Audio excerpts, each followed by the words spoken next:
Nah, ini ada informasi terbaru ya terkait dengan pencairan bansos. Ini yang susulan banyak banget ya. Ada PPNT tahap 3, tahap 2, ya kan tahap 4, terus ada PKH juga ya kan yang tahap 2, 3, 4. Terus ada bantuan yang lain juga ini akan saya sampaikan semuanya ya di video ini. Jadi buat teman-teman sekalian, jangan lupa tekan like dan subscribe supaya tidak ketinggalan info terbaru terkait dengan pencairan bansos. Karena setiap hari itu sebenarnya informasinya itu berubah-ubah ya. Karena saya juga mencari tahu informasi dari beberapa pendamping di daerah lain. Karena yang nonton video ini tuh bukan cuma di daerah saya sendiri ya. Jadi ada banyak banget dari daerah Jawa, Kalimantan, Sulawesi, Sumatera ya kan, di daerah situ lah ya, daerah Lampung ya kan, itu juga banyak ya. Jadi ya saran saya buat teman-teman yang belum subscribe, jangan lupa tekan like dan subscribe ya, supaya tidak ketinggalan info terbaru terkait dengan pencairan bansos. Nah, langsung saja ini saya mau sampaikan terkait dengan beberapa bansos yang sekarang ini masih menyusul ya. Ini buat yang belum cair untuk tahap 4-nya ya, untuk sekarang ini, karena ini kan sudah hampir akhir tahun atau akhir bulan. Ya kita harapkan buat yang sekarang masih belum cair, itu di bulan yang akan datang, di bulan Januari atau bulan seterusnya itu ada susulannya ya, karena yang tahap 2 saja itu untuk sekarang ini masih banyak yang menyusul. Jadi yang masih menunggu untuk tahap 4-nya ya harap bersabar saja, siapa tahu nanti di bulan yang akan datang itu ada kabar baik terkait dengan pencairannya ya. Nah, ini untuk yang pertama adalah PPNT, program sembako untuk tahap 4 ya, yang sebesar Rp600.000 untuk periode Oktober sampai Desember 2025. Untuk sekarang ini juga masih disalurkan ya, karena batas waktunya itu akhir bulan ini ya, akhir bulan ini tanggal 30-an ya. Jadi ya harap bersabar saja kalau belum ada saldonya ya. Siapa tahu nanti di bulan yang akan datang itu ada susulannya. Ya kita sih berharap seperti itu ya, karena di bulan-bulan kemarin juga seperti itu modelnya ya. Dan berikutnya ini juga ada PPNT penebalan yang sebesar Rp400.000. Untuk sekarang ini juga masih menyusul ya. Silakan dicek saja, siapa tahu di KKS-nya itu sudah ada saldo yang masuk. Itu juga harus sesegera mungkin dicairkan, karena kalau tidak sesegera mungkin dicairkan, itu ada kemungkinan besar saldonya akan ditarik lagi masuk ke kas negara. Jadi yang tadinya dapat PPNT penebalan, tapi karena tidak dicairkan atau tidak tahu ada saldo yang masuk, itu bisa saldonya ditarik lagi ya, kalau tidak dicairkan sampai batas waktu yang sudah ditentukan sama pemerintah. Nah terus buat yang belum ada saldonya ya, yang belum ada saldonya ya nggak bakalan ditarik lagi karena nggak ada saldonya. Jadi ya harap menunggu saja ya, siapa tahu nanti ada kabar baik ya. Jadi nggak usah marah-marah, nggak usah emosi bagi KPM yang sekarang masih belum cair. Ini dikhususkan bagi yang sudah cair tetapi belum diambil. Karena banyak juga mungkin dari tetangga kalian yang belum tahu tentang info pencairan untuk tahap 4-nya ya, mungkin ya, karena lupa ya, mungkin lansia kayak gitu kan ya. Jadi ya silakan diberitahu supaya nanti saldo yang masuk itu tidak ditarik lagi sama pemerintah. Terus berikutnya ini juga ada bansos PPNT untuk tahap 3 ya. Jadi buat teman-teman sekalian yang sekarang masih menunggu untuk pencairan PPNT tahap 3-nya, untuk sekarang ini ada kabar baik ya, karena sampai sekarang statusnya itu masih disalurkan. Jadi kalau untuk sekarang ini masih belum cair, coba dicek apakah kalian itu terdaftar atau tidak ya kan. Karena kalau tidak terdaftar sebagai calon penerima bansos PPNT, itu ada kemungkinan besar ya bansosnya tidak cair.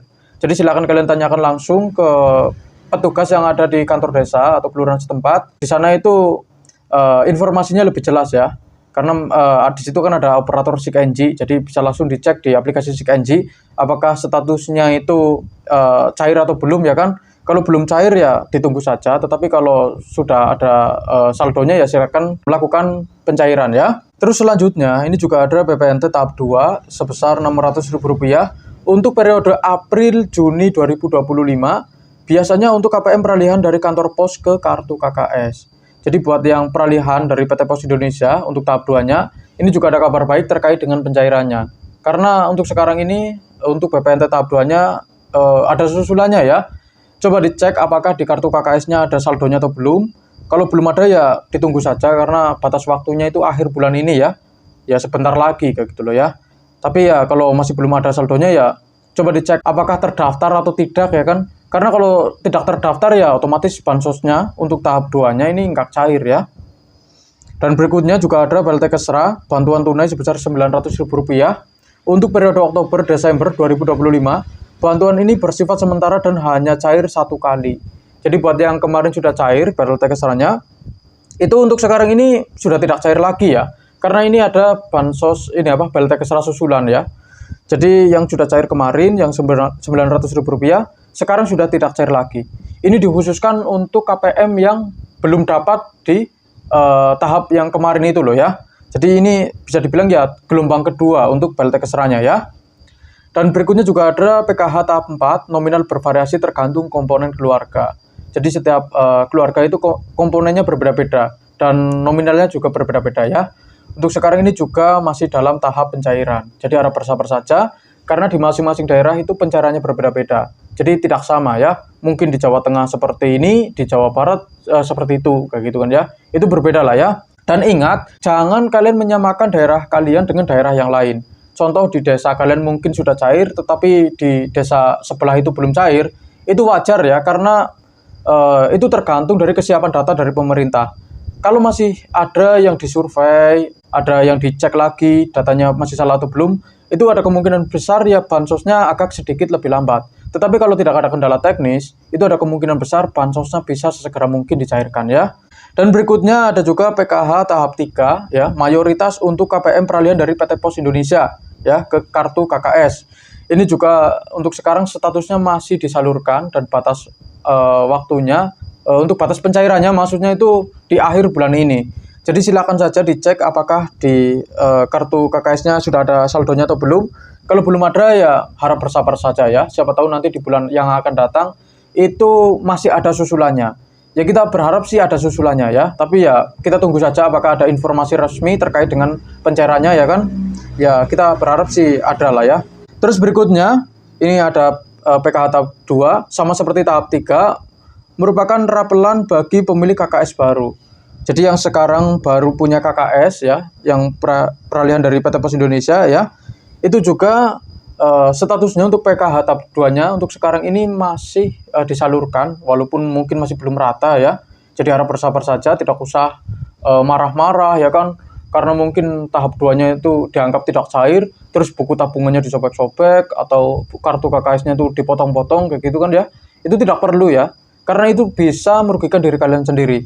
Siapa tahu buat yang kemarin belum cair itu sekarang cair ya kan kita nggak tahu kayak gitulah ya. Jadi tidak usah melakukan hal-hal yang bisa merugikan diri kalian sendiri. Terus berikutnya ini juga ada atensi yatim piatu YAP ya sebesar Rp600.000 untuk periode Oktober-Desember 2025 melalui Bank Mandiri. Jadi buat yang terdaftar bansos YAPI silakan dicek ya apakah sudah ada saldo yang masuk atau belum. Kalau belum ada ya ditunggu saja ya. Tetapi kalau sudah ada ya harus sesegera mungkin dicairkan. Karena kalau tidak dicairkan sesegera, itu bisa diambil lagi saldonya masuk ke kas negara ya. Jadi sayang banget. Dan penyebab bansos tidak cair atau di-exclude itu juga banyak ya. Yang pertama ini karena dianggap tidak layak. KPM sudah dianggap mampu atau masuk daftar graduasi. Itu juga bisa menyebabkan bansosnya tidak cair atau di-exclude ya. Dan berikutnya ini ada perubahan dasil.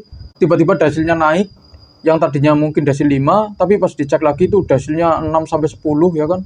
Itu ada kemungkinan besar bansosnya tidak cair ya, kalau sudah dasil 6-10. Jadi buat yang sekarang merasa masih layak mendapatkan bansos, tetapi dasilnya tinggi, itu saya kemarin sudah kasih tahu ya, cara menurunkan dasil itu seperti apa ya kan. Bagi yang masih layak tetapi kalau sudah tidak layak, tetapi pengen dapat bansos lagi ya, itu ya ada kemungkinan besar tetap di-exclude, tidak bisa lah ya, kemungkinannya itu kecil lah bisa mendapatkan bansos. Untuk para KPM yang sekarang dasilnya tinggi tetapi masih merasa layak mendapatkan bansos, itu caranya kalian harus mengajukan ulang, entah itu melalui aplikasi cek bansos, atau kalau tidak, itu kalian langsung datang ke kantor desa atau kelurahan setempat ya, supaya sama petugas yang ada di sana itu bisa diurusin ya. Tetapi saran saya sih, kalau kalian malu untuk datang ke kantor desa, itu kalian bisa mengajukan ulang melalui aplikasi cek bansos ya. Nanti di situ juga mudah ya. Silakan kalian mengajukan sendiri apabila kalian itu merasa masih layak untuk mendapatkan bansos. Nah, terus berikutnya, tidak memiliki komponen PKH, misalnya anak sekolah tidak terbaca di sistem karena data tidak sinkron dengan DTKS atau DTSEN lah ya. Itu juga bisa menyebabkan di-exclude. Jadi saran saya buat para KPM yang sekarang lagi pembaruan data, coba dicek lagi apakah datanya sudah sinkron atau belum, atau sudah mutakhir atau belum. Karena kalau tidak sinkron atau tidak mutakhir ya, atau ada kesalahan penulisan nama atau tanggal lahir, itu juga bisa menyebabkan bansosnya tidak cair. Terus kesalahan input data itu juga bisa menyebabkan banyak KPM yang seharusnya bansosnya cair, itu bisa tidak cair dikarenakan ada kesalahan input. Ya ini wajar ya, karena petugas juga manusia, mungkin kelelahan seharian ngurusin KPM, tetapi pas input data itu mengalami kesalahan input, itu juga bisa menyebabkan para KPM bansosnya tidak cair. Coba dicek lagi apakah sudah sinkron atau belum, sudah mutakhir atau belum. Karena kalau sudah kedua-duanya, tetapi sampai sekarang masih belum cair, itu ada kemungkinan besar bansosnya masih terkendala ya. Karena kalau tidak ada kendala, itu ada kemungkinan besar bansosnya bisa segera mungkin dicairkan. Tetapi kalau masih ada kendala, ya kemungkinan besar ya bansosnya agak sedikit lebih lambat, jadi harap bersabar saja ya. Terus selanjutnya terindikasi judi online, itu juga bisa menyebabkan di-exclude ya. Jadi silakan dicek apakah di NIK kalian itu terdaftar atau terindikasi judi online atau tidak. Karena kalau terindikasi ya, tetapi kalian tidak merasa kalian itu melakukan hal tersebut, ya silakan kalian lapor saja ke kantor desa ya, supaya nanti diurusi sama petugas yang ada di sana ya. Terus selanjutnya berpenghasilan tinggi. Memiliki penghasilan di atas UMR atau memiliki pekerjaan yang layak, itu juga bisa menyebabkan bansosnya tidak cair ya. Jadi itu ada beberapa penyebab kenapa KPM di-exclude ya. Yaitu karena tidak layak, terus perubahan desil, tidak memiliki komponen PKH, terindikasi judi online, atau penghasilannya itu bisa dibilang tinggi atau layak lah ya. Jadi seperti itu. Dan sekian dari saya. Wassalamualaikum warahmatullahi wabarakatuh.